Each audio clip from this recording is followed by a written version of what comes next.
अब आते हैं तीसरे मैथमेटिकल टूल की तरफ, दैट इज इंटीग्रेशन।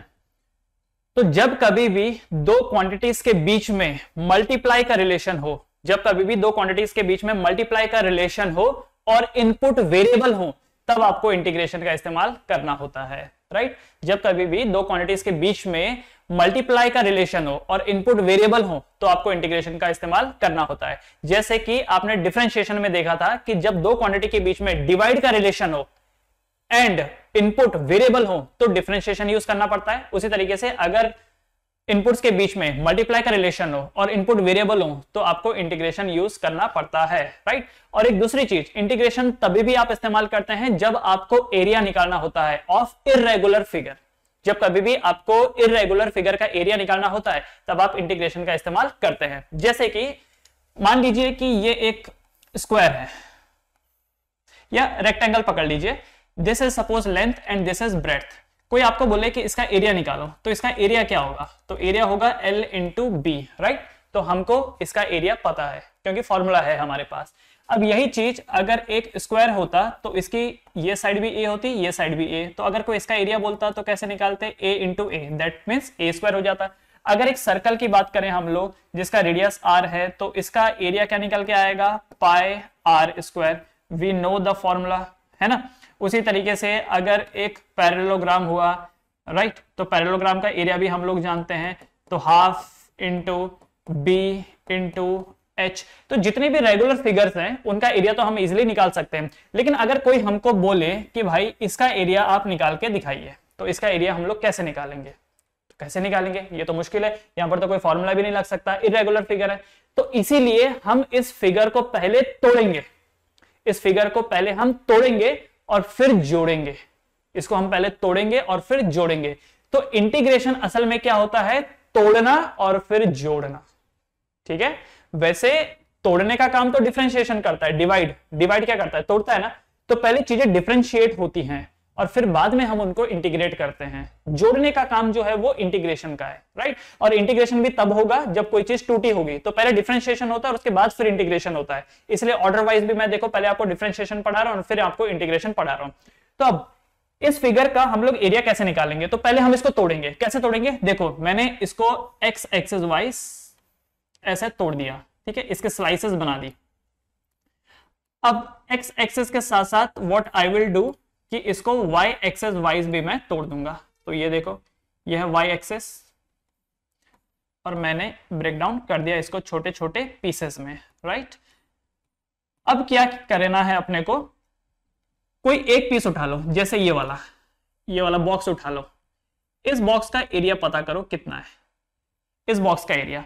तो हमने देखा कि ये जो एक बॉक्स है इसका एरिया निकल के आ रहा है 1 मिलीमीटर स्क्वायर। सपोज एग्जांपल के लिए इस एक बॉक्स का एरिया निकल के आ रहा है 1 मिलीमीटर स्क्वायर और हमने काउंट किए ऐसे 70 बॉक्सेस हैं। तो 70 बॉक्सेस का एरिया कितना होगा? तो 70 बॉक्स का एरिया होगा 70 मिलीमीटर स्क्वायर, है कि नहीं।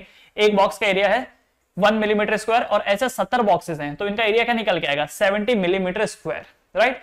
तो देखो पहले तो आपको कुछ भी आइडिया नहीं था इसके एरिया का, पर एटलीस्ट अब आपको ये तो पता है कि इसका एरिया 70 मिलीमीटर स्क्वायर के अप्रॉक्स आएगा। अच्छा, ये शब्द मैं क्यों बोल रहा हूं अप्रॉक्स? ये मैं इसलिए बोल रहा हूं क्योंकि देखो कॉर्नर वाले कुछ ऐसे भी होंगे जो परफेक्ट, ये देख रहे हो, कॉर्नर वाले कुछ ऐसे भी होंगे जो परफेक्ट स्क्वायर नहीं है। ये देख रहे हो, जैसे ट्राइंगल है, यहां पर देखो ये परफेक्ट स्क्वायर बन करके नहीं आ रहा है। तो ना ये जो आपको आंसर देता है ये एकदम परफेक्ट नहीं होगा, बट एक अप्रोक्सीमेट आंसर देगा जो कि ट्रू वैल्यू के काफी क्लोज होगा।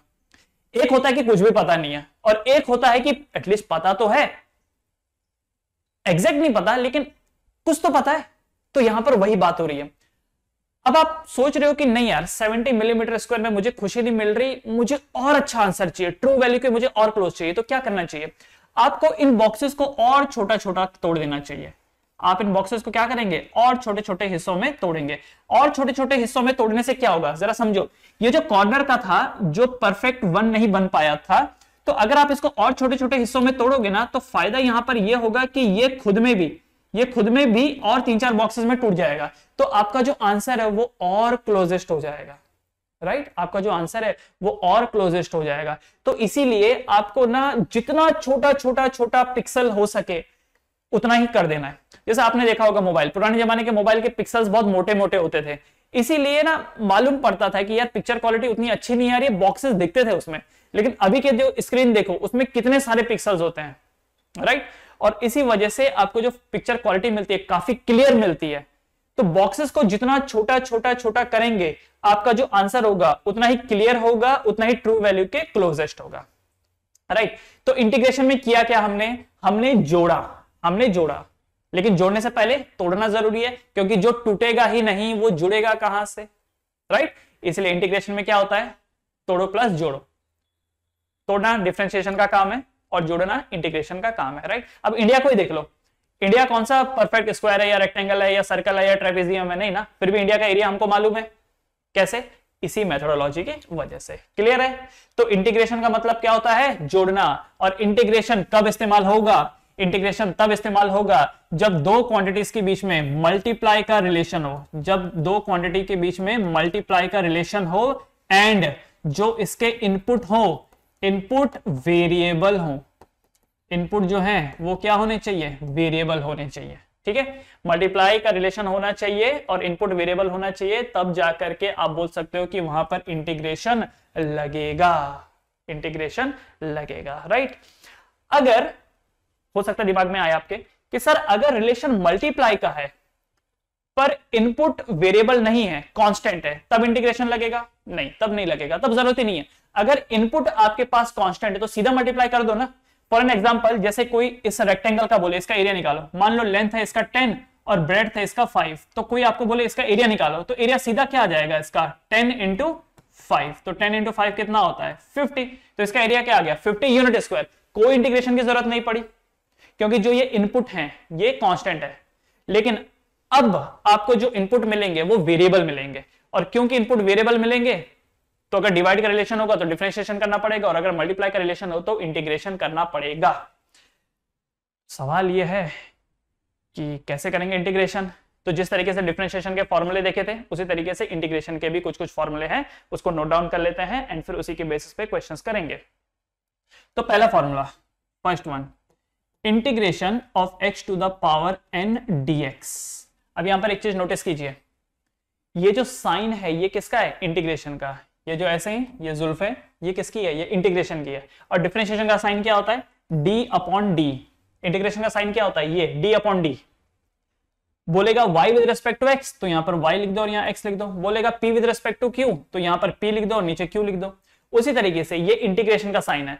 तो इंटीग्रेशन में एक वेरिएबल इधर रहता है इंटू दूसरा वेरिएबल इधर रहता है ना। देखो मल्टीप्लाई करोगे तो दो क्वांटिटी करोगे ना, ऐसा थोड़ी होता है कि सिंगल क्वांटिटी मल्टीप्लाई हो रही है। भाई सिंगल किसके साथ मल्टीप्लाई होगा, डिवाइड भी दो होता है, इसीलिए डिवाइड में एक न्यूमरेटर में होता है और एक डिनोमिनेटर में होता है। सिमिलरली इंटीग्रेशन में भी आपको दो चीजें मिलेगी, एक यहां पर होगी इंटू एक यहां पर होगी। तो यहां पर देखो जैसे integration of x to the power n, तो यहां पर एक क्वांटिटी ये है x to the power n और दूसरी क्वांटिटी क्या है dx है साथ में, राइट। तो इंटीग्रेशन मल्टीप्लाई हो रहा है, तो ये दोनों आपस में मल्टीप्लाई हो रहे हैं। बट ये जो x to the power n है ये क्या है, वेरिएबल क्वांटिटी है। अगर कांस्टेंट होता तो मान लो अगर ऐसा होता 5 इंटू 2, तो भाई इंटीग्रेट करने की जरूरत ही नहीं है ना। क्यों? क्योंकि हमको पता है 5 टू 10 होता है, तो कोई इंटीग्रेशन की जरूरत नहीं है। लेकिन यहां पर x to the power n क्या है, वेरिएबल है, राइट। इस वजह से यहां पर क्या लगाना पड़ रहा है आपको, इंटीग्रेशन। तो सवाल है कि फॉर्मूला क्या होगा भाई integration of x to the power n dx का। तो इसका फॉर्मूला होता है x to the power n plus 1 divided by n plus 1, x to the power n plus 1 divided by n plus 1, ठीक है। ये इसका फॉर्मूला है। वैसे यहां पर एक कांस्टेंट भी आता है प्लस c, पर इसकी बात हम बाद में करेंगे, फिलहाल मत लिखो। तो integration of x to the power n dx क्या होता है, x to the power n plus 1 divided by n plus 1। Integration differentiation का उल्टा है, इंटीग्रेशन डिफरेंशिएशन का उल्टा है।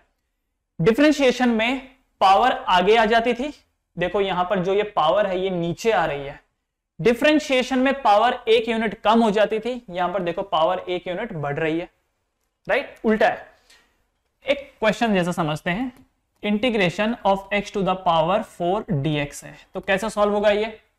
तो सॉल्व होगा x का x लिखेंगे, देखो x का x लिखेंगे, n का क्या हो गया n प्लस 1, तो 4 का क्या हो जाएगा 4 प्लस 1 डिवाइडेड बाय जो ये पावर ऊपर है यही नीचे भी आ जाएगा, तो 4 + 1, तो क्या हो जाएगा ये x⁵ 5/5, right.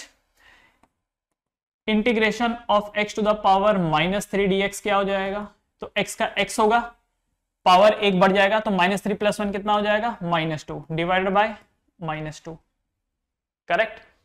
Integration of 1/x² dx क्या हो जाएगा, इंटीग्रेशन ऑफ 1/x² dx क्या हो जाएगा, तो देखो क्या करेंगे यहाँ पर x⁻² dx लिखेंगे, x⁻² dx क्या हो जाएगा, x⁻² -2 + 1, तो -1 divided bye -1, that is your answer.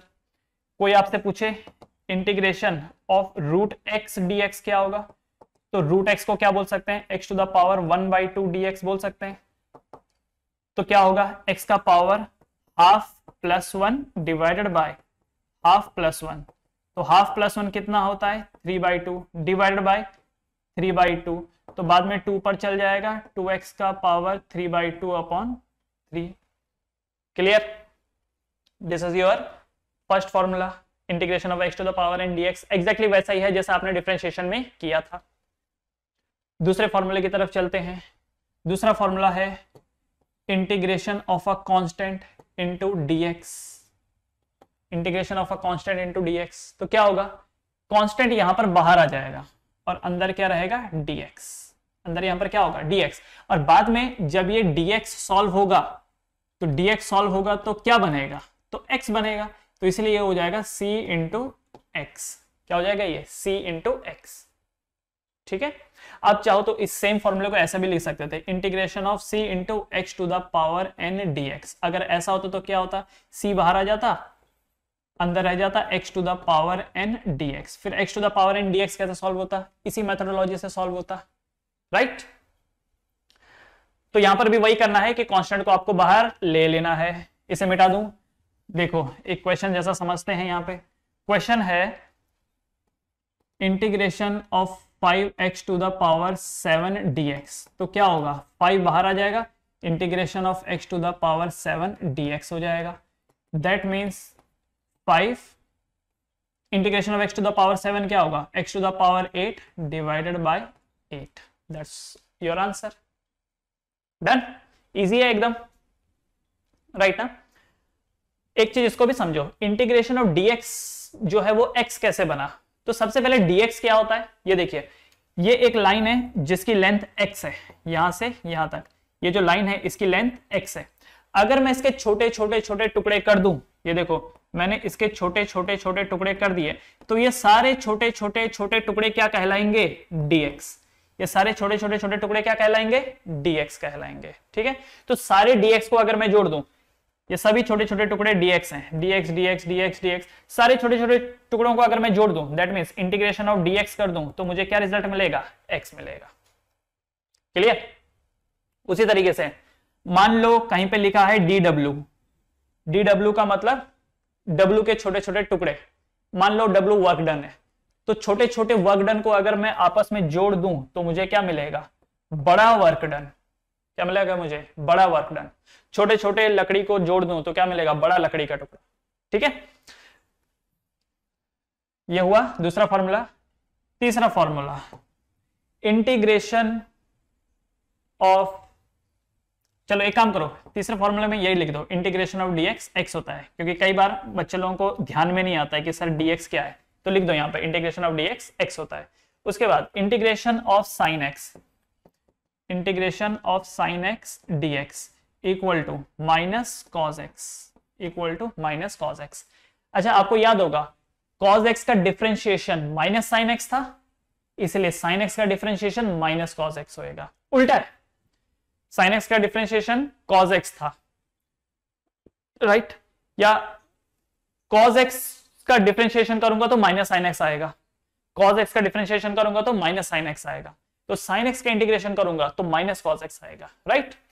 अच्छा एक और सवाल मन में हो सकता है आपके आए कि सर अगर मैंने सिंपली ऐसा लिख दिया कि इंटीग्रेशन ऑफ साइन x और मैं dx ना लिखूं, मैं dx ना लिखूं, सिर्फ इंटीग्रेशन ऑफ साइन x करके लिखूं तो क्या आएगा, cos x लिख सकते हैं, कॉन्सेप्चुअली गलत हो जाएगा, क्योंकि साइन x अकेला कुछ नहीं है, अकेले किसको किससे मल्टीप्लाई करोगे या किसको किससे जोड़ोगे, जोड़ने के लिए कम से कम दो चीजें तो चाहिए होती है ना, मल्टीप्लाई करने के लिए कम से कम दो चीजें तो चाहिए होती है ना, तो याद रखना dx लगाना जरूरी है। इनिशियल लेवल पे अगर dx ना लिखा होगा तो टीचर हो सकता है इसको गलत कर दे, लेकिन बाद में जब आप एक्सपर्ट हो जाएंगे तो ये अंडरस्टूडेबल है कि यार कुछ तो भी होगा यहाँ पे, है ना। तो इसीलिए जब आप 12th की मैथमेटिक्स की बुक्स में देखोगे अगर कभी इंटीग्रेशन के क्वेश्चन, तो वहां पे क्वेश्चन सिर्फ ऐसा रहता है x to the power 3 plus sine x का डिफरेंशिएशन सॉरी इंटीग्रेशन निकालिए, वहां पर कोई dx नहीं होता, तो अंडरस्टूडेबल है कि dx तो रहेगा ही, ठीक है। अब integration of sine x dx क्या होता है, माइनस कॉस एक्स। उसी तरीके से इंटीग्रेशन ऑफ कॉस एक्स क्या होगा, साइन एक्स, राइट। फिर integration of tan x, integration of tan x, तो इंटीग्रेशन ऑफ tan x होता है log of sec x, this is log of sec x। देखो ये जो साइन कॉस टेन वाली जो चीजें हैं ना, ये ज्यादातर मैथमेटिक्स वालों को ही यूज होता है, जिनका मैथमेटिक्स नहीं है उनको हार्डली कभी ये चीज तीनों चीज दिखाई देगी, sine x cos x ten x, okay. फिर भी मैंने इसलिए लिखा दिया ताकि आपको पता रहे। तो इंटीग्रेशन ऑफ टेन एक्स क्या होता है, लॉग ऑफ सेक एक्स। उसी तरीके से इंटीग्रेशन ऑफ 1/x, सातवां formula, integration of 1/x dx होता है log x, log x। क्यों, क्योंकि d by dx और log x क्या होता है 1/x, तो इंटीग्रेशन ऑफ 1/x क्या होगा log x, ठीक है। आठवां, integration of e to the power x dx क्या होगा, e to the power x ही होगा, क्योंकि differentiation of e raise to power x क्या होता है, e raise to power x, तो उल्टा भी तो वही होगा, ठीक है। एक और चीज, ninth formula, integration of u plus v dx क्या होगा, integration of u dx plus integration of v dx। और अगर यहां पर माइनस हुआ तो यहां पर भी माइनस, तो यहां पर भी डिफरेंशिएशन जैसा ही लॉजिक बनेगा। अच्छा, मल्टीप्लाई वाला वो मैं आपको नहीं बताऊंगा, क्योंकि फिलहाल उसका कोई यूज नहीं है, क्योंकि उतने लेवल पे नहीं पूछा जाता, एटलीस्ट फिजिक्स और केमिस्ट्री में तो उस लेवल पे नहीं पूछा जाएगा। हाँ, मैथमेटिक्स वालों को जरूर पता होना चाहिए कि मल्टीप्लाई का क्या रिलेशन और डिवाइड का क्या रिलेशन है, और वो रिलेशन थोड़ा लेंदी है, इसलिए मैं आपको नहीं बता रहा हूं, क्योंकि यहाँ पर उसका कोई कुछ भी इस्तेमाल नहीं होने वाला है, ठीक है। तो चलिए अब जैसे एक क्वेश्चन कर लेते हैं, ये सब आप लोगों ने लिख लिया, पॉज करके लिख लो, ये जो फॉर्मूले की लिस्ट है ये पॉज करके लिख लो। चलो बढ़े आगे। Now a question is integration of x³ / 3 minus 2√x minus 2√x plus 5/x², इसको इंटीग्रेट करने को बोला है। अब देखो मैंने यहां पे dx नहीं लगाया, लेकिन dx यहां पर जरूर होगा, और क्योंकि इनिशियली बात कर रहे हो तो dx लगा ही देना, रिस्क मत उठाओ स्टार्टिंग में, ठीक है। तो क्या हो जाएगा, integration of x to the power 3/3 dx minus integration of 2x to the power half dx plus integration of 5/x²। अच्छा जी, एक काम यहां पर करते हैं, 5/x² जो है इसको हम लिखेंगे 5x to the power -2 dx, right. तो ये क्या हो जाएगा, देखो 1/3 बाहर आ जाएगा, integration of x to the power 3 dx minus 2 बाहर आ जाएगा, integration of x to the power half dx plus 5 बाहर आ जाएगा, integration of x to the power -2 dx, यही बनेगा 1/3 इधर। अच्छा देखिए x टू द पावर 3 क्या हो जाएगा, x टू द पावर 4/4, यही हो जाएगा, पावर 1 बढ़ जाता है और डिनोमिनेटर में वो पावर आ जाती है, -2 x to the power half plus 1 3/2 यही हो जाएगा, ऊपर 3/2 नीचे भी 3/2। और आपको शायद एक बात पता होगी कि डिनोमिनेटर का डिनोमिनेटर कहाँ चला जाता है, न्यूमरेटर में, तो इसीलिए what we will do is हम यहाँ पर ये जो 3/2 का 2 है ये ऊपर ले लेंगे, है ना, 3/2 का 2 ऊपर ले लेंगे, plus 5 x to the power -2 plus 1 -1 divide by -1। तो सॉल्व करने के बाद ये कितना आया, x to the power 4 4 3 = 12 minus 2 2 = 4 4/3 x to the power 3/2 minus, देखो ये -5 हो जाएगा और x टू द पावर -1 क्या हो जाएगा 1/x। ठीक है, राइट। एक और क्वेश्चन जैसे देख लेते हैं। क्वेश्चन है integration of x² plus sine x, x² plus sine x minus 1/x dx, ये क्वेश्चन है। तो कैसे करेंगे, x² dx plus integration of sine x dx minus integration of x to the power -1 dx, ऐसे होएगा ना। 1/x को क्या लिखूंगा, x टू द पावर -1, तो ये बन जाएगा x³/3, साइन x का क्या होगा minus of cos x minus x to the power 0 divided by 0 है। ये क्या हो गया, समथिंग बाय 0, ये तो इनफाइनाइट हो गया, ये तो गड़बड़ हो गई। इसका मतलब यहां पर आप इसको ऐसा नहीं लिखोगे, क्योंकि देखो अगर ऐसा लिखा और उसमें ये वाला फॉर्मूला लगाया, ये वाला, तो इसकी वजह से तो ये समथिंग बाय 0 हो गया, ये तो गड़बड़ हो गई। तो इसीलिए हम यहाँ पर ये वाला फॉर्मूला नहीं लगाएंगे। तो क्या लगाएंगे, तो जरा समझिए, यहाँ पर हम क्या करेंगे, इसको ऐसा ही रखेंगे, इंटीग्रेशन ऑफ 1/x dx। और क्या आपको एक चीज पता है, 1/x dx क्या होता है, log x। ये देखिए 1/x dx क्या होता है, log x। तो इसका जो आंसर होगा वो होगा माइनस ऑफ log x। ठीक है, तो इंटीग्रेट करने के बाद क्या है, x³/3 minus cos x minus log x। Clear. अब वापस एक बार उन फॉर्मूलेस पे चलते हैं। उस वक्त मैंने आपको बोला था कि यहां पर क्या होता है, एक कांस्टेंट भी ऐड होता है। कांस्टेंट हर जगह एक c आपको डालना पड़ता है, हर एक फॉर्मूले में आपको c डालना पड़ेगा। जब भी आप इंटीग्रेट करोगे तो सभी के साथ एक c निकल करके आएगा, सबके साथ एक c निकल के आएगा। c का मतलब यहां पर क्या है, कांस्टेंट। c का मतलब यहां पर क्या है, कांस्टेंट। अच्छा, इस फॉर्मूले में देखिए ऑलरेडी एक कांस्टेंट ये था ना, तो इसको मैं c' बना देता हूं ताकि ये कांस्टेंट अलग बताया जा सके और वो कांस्टेंट अलग बताया जा सके। ठीक है, अब सवाल ये उठता है कि ये कांस्टेंट क्या है, ये आया कहां से। नाउ लिसन दिस, सपोज मैंने एक क्वेश्चन लिखा था, y is equal to 2x² plus 3। क्या है ये, इसे कहा जाता है general equation. What is this, this is called as general equation. किसी ने आपको बोला कि इसको इंटीग्रेट करो, किसी ने आपको बोला इसको इंटीग्रेट करो, इसको इंटीग्रेट नहीं कर सकते। क्यों नहीं कर सकते, वो इसलिए नहीं कर सकते क्योंकि ये तोड़ा हुआ नहीं है। जोड़ोगे तो उसी को ना जिसको जो तोड़ा हुआ होगा। तो बेसिकली यहाँ पे dx नाम की कोई चीज ही नहीं है, ये इंटीग्रेट नहीं हो सकता। क्यों, क्योंकि dx नाम की कोई चीज नहीं है। ठीक है, पर क्या इसको तोड़ा जा सकता है, बिल्कुल, तोड़ तो हम किसी को भी सकते हैं, जोड़ना मुश्किल होता है, तोड़ना तो आसान है। तो एक काम करते हैं, हम इसको डिफरेंशिएट कर देते हैं, इसको तोड़ देते हैं। तो जब हम इसको तोड़ेंगे विद रिस्पेक्ट टू x, तो देखिए डिफरेंशिएट कर रहे हैं हम लोग विद रिस्पेक्ट टू x, तो ये बन गया dy/dx इक्वल टू, ये क्या बना, dy/dx ऑफ 2x² क्या हो जाएगा, देखो 2 बाहर आ जाएगा और अंदर क्या हो जाएगा, dy/dx ऑफ x², यही होगा, प्लस dy/dx ऑफ 3, जो कि आगे चल करके आपको मिलेगा dy/dx इक्वल टू 4x मिला। तो ये जो चीज निकल के आई, जरा समझिए, ये जो चीज निकल के आई इसे कहा जाता है डिफरेंशियल इक्वेशन।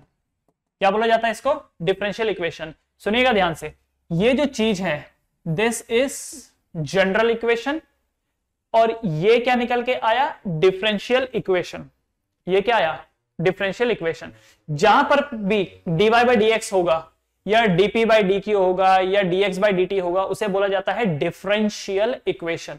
ओके, अब क्या होता है कि अगर किसी ने आपको बोला कि भाई मुझे डिफरेंशियल इक्वेशन को वापस जनरल इक्वेशन में चेंज करा के दिखाओ, तो जनरल इक्वेशन को डिफरेंशियल इक्वेशन में चेंज करने के लिए आपने उसको डेरिवेट किया, डेरिवेट मतलब डिफरेंशिएशन, डिफरेंशिएशन को ही शॉर्ट में डेरिवेट बोला जाता है। ठीक है, तो जनरल इक्वेशन को आपने डिफरेंशियल इक्वेशन में चेंज करने के लिए डेरिवेट किया, तो डिफरेंशियल इक्वेशन को वापस जनरल इक्वेशन में चेंज करने के लिए आप क्या करोगे, इंटीग्रेट।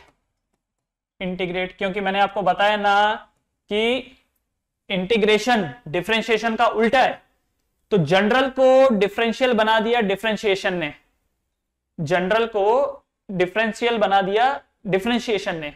तो इसका मतलब डिफरेंशियल को वापस जनरल कौन बना सकता है? इंटीग्रेट। तो एक काम करते हैं, इसको इंटीग्रेट करते हैं, करें इसको इंटीग्रेट। तो इंटीग्रेट कैसे करेंगे जरा देखिए, dy by D x is equal to 4x।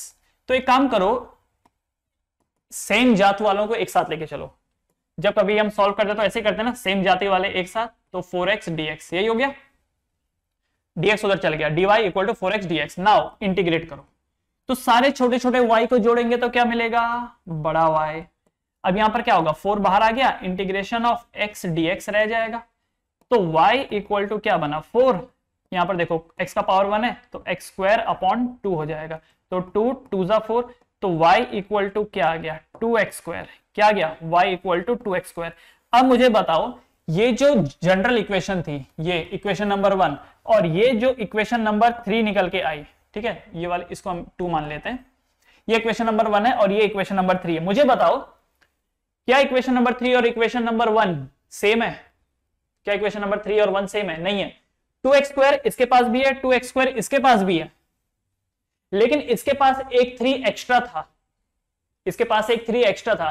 तो डिफरेंशिएशन करते वक्त ये वाला जो 3 है ये उड़ गया। डिफरेंशिएट करता क्या है, कांस्टेंट को गायब कर देता है। तो जब आपने इसको डिफरेंशिएट किया तो ये कांस्टेंट गायब हो गया। अब जब क्वेश्चन का एक हिस्सा गायब हो जाए और आपको बोला जाए कि इंटीग्रेट करके वापस क्वेश्चन निकालो, तो सब निकाला जा सकता है, पर ये जो गायब हुई चीज है ये नहीं निकाली जा सकती। और हम जानते हैं बहुत अच्छे से कि अगर हमको किसी चीज को इंटीग्रेट करने के लिए बोला है तो इसका मतलब पहले उस चीज को डिफरेंशिएट किया गया होगा, और डिफरेंशिएट करता क्या है, कांस्टेंट को गायब कर देता है। तो इसका मतलब हो सकता है यहां पर कोई ऐसी चीज हो जो गायब हो गई हो, इसलिए हम खुद से यहां पे प्लस सी डाल देते हैं। इसलिए हम क्या करते हैं, यहां पर प्लस सी डाल देते हैं, क्योंकि डिफरेंशिएशन कांस्टेंट को उड़ा देता है। तो हमारे पास जो क्वेश्चन निकल के आता है, हो सकता है उसमें वो उड़े हुए कांस्टेंट की वैल्यू भी मौजूद हो। तो इसलिए हम लोग इंटीग्रेट करते वक्त खुद से यहां पे सी डाल देते हैं कि भैया देखो, हो सकता है डिफरेंशिएशन के टाइम पे कुछ ऐसा हो जो गायब हो गया हो, हमें नहीं पता वो वैल्यू कितनी थी, इसलिए हम चुपचाप वहां पर सी लिख के दे देंगे। ठीक है, एक और जैसा एग्जांपल से समझते हैं। मान लीजिए एक इक्वेशन है y equal to 4x cube plus 3x square plus 2x plus 5, right. ये जनरल इक्वेशन है, इसको डिफरेंशियल इक्वेशन में चेंज करते हैं, तो ये बन जाएगा dy बाई dx। तो डिफरेंशिएट करिए, 4 बाहर आ जाएगा, फिर 3x स्क्वायर, तो 12x स्क्वायर हो गया, ये कितना हो जाएगा 6x, ये कितना हो जाएगा 2, और 5 का क्या हो जाएगा 0, यही बनेगा। What is this, this is differential equation. ये हमारे पास है डिफरेंशियल इक्वेशन, और ये जो ऊपर वाली थी ये क्या थी, जनरल इक्वेशन, ये थी जनरल इक्वेशन। तो जनरल इक्वेशन को डिफरेंशियल में कैसे चेंज किया, डिफरेंशिएट करके, ठीक है, डी बाई डी एक्स करके। अब डिफरेंशियल को वापस जनरल में कैसे चेंज करोगे, इंटीग्रेट करके, इंटीग्रेट करके। तो इसको इंटीग्रेट करते हैं, तो चलो इंटीग्रेट करते हैं। तो ये बन जाएगा dy equal to 12x square plus 6x plus 2 dx, ये बन जाएगा। अब देखो integration of dy equal to integration of 12x square dx, 12x square dx plus integration of 6x dx plus integration of 2 dx, right. तो सारे छोटे छोटे dy को आपस में जोड़ देंगे तो क्या बन जाएगा, बड़ा y। Integration of 12x square क्या आ जाएगा, 12 बाहर आ जाएगा, x का पावर 3/3 प्लस यहाँ पर देखो 6 बाहर आ जाएगा, x का पावर 2/2, क्योंकि कुछ नहीं है तो मतलब पावर 1 है, प्लस यहाँ पे 2 बाहर आ जाएगा, इंटीग्रेशन ऑफ dx क्या हो जाएगा x।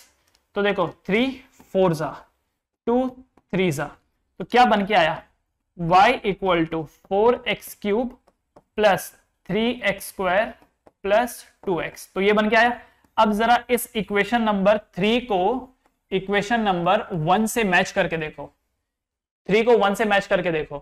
4x क्यूब यहां भी है, 4x क्यूब यहां भी है, 3x स्क्वायर यहां भी है, यहां भी है, 2x यहां भी है, यहां भी है, पर ये जो 5 है ये इंटीग्रेशन ना दिला सका, ये 5 इंटीग्रेशन ना दिला सका, क्योंकि इसको पता ही नहीं है। अगर कोई चीज है जो पहले से गायब हो रखी है, आपकी नजर में वो है ही नहीं, तो आप थोड़ी ना बोलोगे कि उसका वैल्यू क्या हो सकता है, आपको पता ही नहीं ना वो।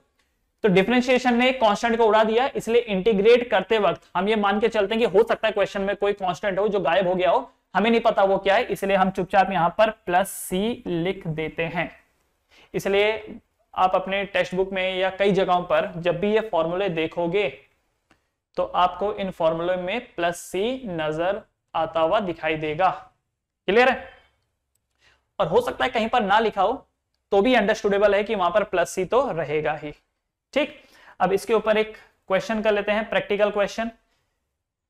तो क्वेश्चन यहां पर ये है, क्वेश्चन समझिए, क्वेश्चन ये है, if L is equal to 20 meter, breadth is equal to 10 meter, calculate area of rectangle. Calculate area of rectangle. तो क्या होगा एरिया ऑफ रेक्टेंगल? तो ये देखो भाई, ये रेक्टेंगल है, this is length and this is breadth. Length कितना? 20, ब्रेड्थ कितना? 10। तो एरिया क्या होगा? तो एरिया होगा L इंटू बी। तो L कितना? 20, B कितना? 10, तो कितना? 200 मीटर स्क्वायर। क्या इंटीग्रेशन की जरूरत पड़ी? नहीं पड़ी, नहीं पड़ेगी, पहले से ही करते आए हैं, 7वीं 8वीं में जब थे तब से ही ये सब करते आए हैं। मल्टीप्लाई तो यहां भी हो रहा है पर इंटीग्रेशन की जरूरत यहां पर नहीं पड़ी। इंटीग्रेशन की जरूरत कब पड़ेगी? जब इनपुट वेरिएबल हो और मल्टीप्लाई हो रहे हो, जब इनपुट वेरिएबल और मल्टीप्लाई हो रहे हो। डिफरेंशिएशन की जरूरत कब पड़ती है? जब इनपुट डिवाइड हो रहे हो और वेरिएबल हो। क्लियर? अब यहीं पर ही कुछ बदलाव कर देता हूं मैं। बदलाव यहां पर यह है, if L is 2x square plus 3x, ठीक है, and breadth is dx, calculate area from x equal to 1 meter to x equal to 3 metre. तो ये सवाल आपके सामने है। लेंथ दे रखा है 2x square plus 3x, breadth दे रखा है dx, calculate area from x equal to 1 metre to 3 metre. तो अब क्या इनपुट आपको वेरिएबल के फॉर्म में दिखाई दे रहे हैं? इसका मतलब क्या अब इंटीग्रेशन लगेगा? लगेगा। ठीक है, तो देखिए जरा, एरिया क्या होता है? एरिया होता है L इंटू बी, राइट ना? एरिया होता है L इंटू बी, लेकिन ये कब? जब L एंड B कांस्टेंट हो तब। और यही फॉर्मूला बन जाता है area equal to integration of L into B, अगर L एंड B जो है ये वेरिएबल हो। क्लियर? जब वो वेरिएबल हो तब आपको ये रिलेशन लगाना पड़ता है।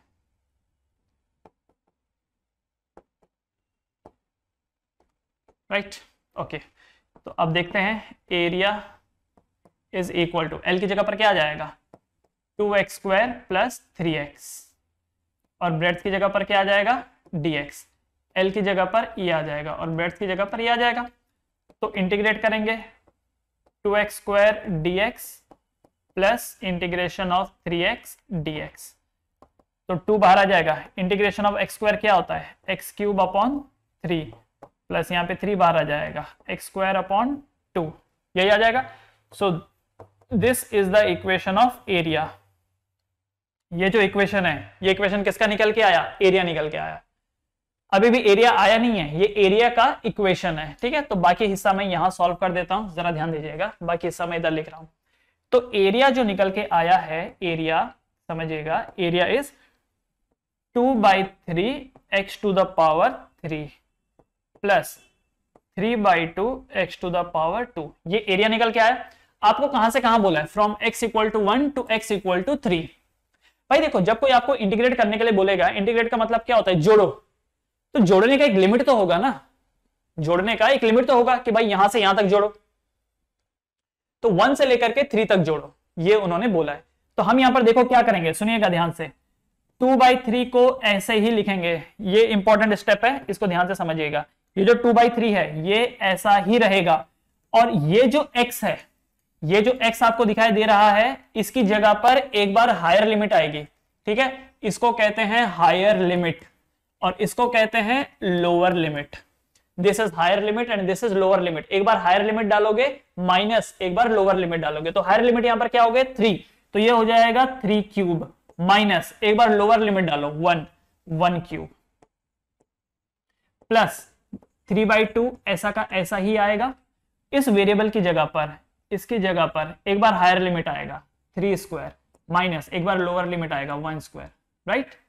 यहां पर क्यूब था इसलिए यहां पर क्यूब आया, यहां पर स्क्वायर है इसलिए स्क्वायर आया, राइट। अब आप इसको सॉल्व करोगे तो ये बन जाएगा 2/3 इंटू 3 का क्यूब कितना होता है 3 3 9 3 27 27 माइनस 1 26 प्लस 3/2 3 3 9 9 माइनस 1 8, ठीक है ना, मीटर स्क्वायर। तो जो भी इसका आंसर आएगा आप उसको सॉल्व करके लिख लीजिए। क्लियर। तो क्वेश्चन जब कांस्टेंट था, क्वेश्चन में इनपुट जब कांस्टेंट थे और मल्टीप्लाई का रिलेशन था तो सीधा मल्टीप्लाई हो गया। क्वेश्चन में जब इनपुट वेरिएबल थे और रिलेशन मल्टीप्लाई का था तो क्या लगा इंटीग्रेशन, क्या लगा इंटीग्रेशन। एक और सवाल मन में आएगा कि सर समझ में आया, आपने कहा कि दो क्वांटिटी मल्टीप्लाई हो रही हो और वेरिएबल हो तो इंटीग्रेशन लगेगा, मल्टीप्लाई हो रही हो इनपुट वेरिएबल हो तो सीधा मल्टीप्लाई हो जाएगा। बट सर ये लिमिट का क्या चक्कर है, यहां तो कोई लिमिट नहीं है, मल्टीप्लाई तो यहां भी हो रहा है, यहां कोई लिमिट नहीं है, पर यहां पे लिमिट कहां से आ गया।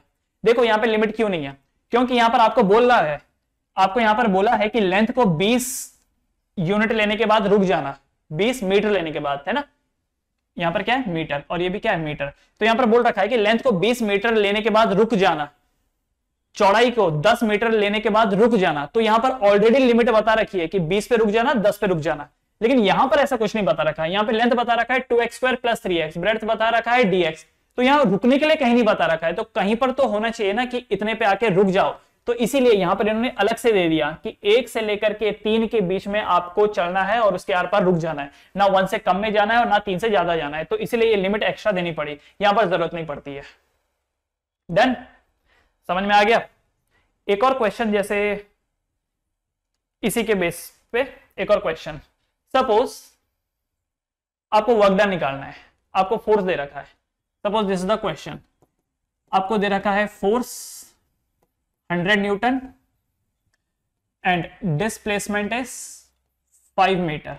आपको बोल रखा है कैलकुलेट वर्क डन, बताओ वर्क डन कितना होगा। आपको याद होगा क्लास 9th में आपने वर्क डन का फॉर्मूला पढ़ा था, वर्क डन होता है force into displacement. Work done क्या होता है, फोर्स इंटू डिस्प्लेसमेंट। क्या इनपुट कांस्टेंट है, यस। क्या इन दोनों का रिलेशन मल्टीप्लाई का है, यस। तो इसका मतलब सीधा कर सकते हैं हम लोग, तो वर्क डन कितना आ जाएगा 100 इंटू 5, दैट मीन्स 500 जूल्स। कितना आंसर आ गया 500 जूल्स, सीधा सीधा मल्टीप्लाई हो गया क्योंकि इनपुट कांस्टेंट थे। अब यही क्वेश्चन जब इंटीग्रेशन में आएगा तो आपसे बोलेगा कि जो ये फोर्स है, सॉरी जो ये फोर्स है, this is 2x² + 3x, 2x² + 3x, the displacement is dx, displacement कितना यहां पर dx है। तो बोलेगा वर्क डन निकालो from x = 0 to x = 1 metre, ऐसा क्वेश्चन आएगा, इस वे में क्वेश्चन आएगा। तो क्या करेंगे भाई, वही करेंगे कि ये जो वर्क डन है, क्योंकि यहां पर इनपुट वेरिएबल्स हैं, इसीलिए integration of f dot s, that means force की जगह पर क्या आ जाएगा 2x² + 3x dx। तो w is equal to 2x² का इंटीग्रेशन क्या होगा 2x³ / 3, 3x का क्या होगा 3x² / 2। आई थिंक पिछले क्वेश्चन जैसा ही हो गया, ठीक है ना, शायद मैंने वैल्यू वही ले ली 2x² + 3x, 2x² + 3x। तो एक काम करते हैं वैल्यू चेंज कर लेते हैं ना, 2x + 3x की जगह इसको कुछ और ले लेते हैं, दिस इज